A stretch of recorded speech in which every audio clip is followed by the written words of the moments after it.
CNN's Sophia Safi is in Islamabad with details. They're crossing in small numbers, and there has so far been no panic, no chaos, no rush of refugees hoping to leave the country.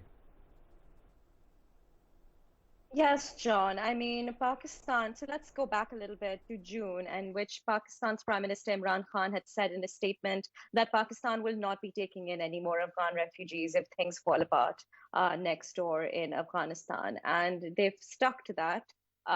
The border crossings between the two countries were initially shut.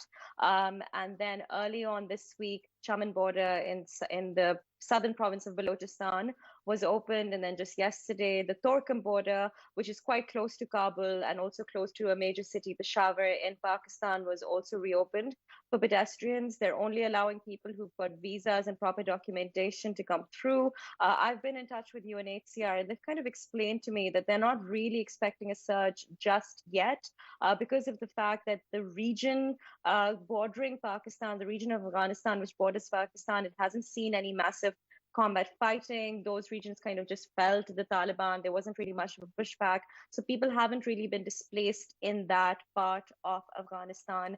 And there hasn't been a surge at the borders just yet.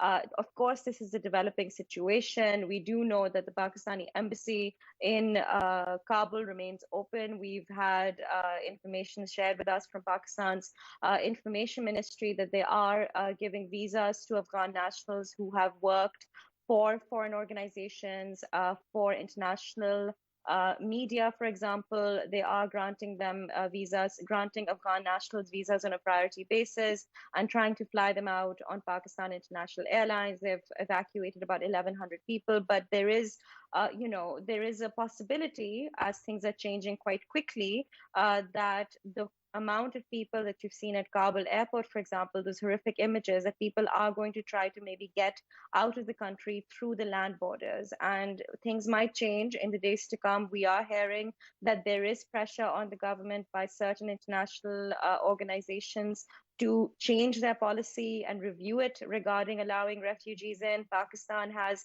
fenced about 90% of its border. There are huge fences set up by the Pakistani military. They've been working on that for about 2 years now. So this is a long plan.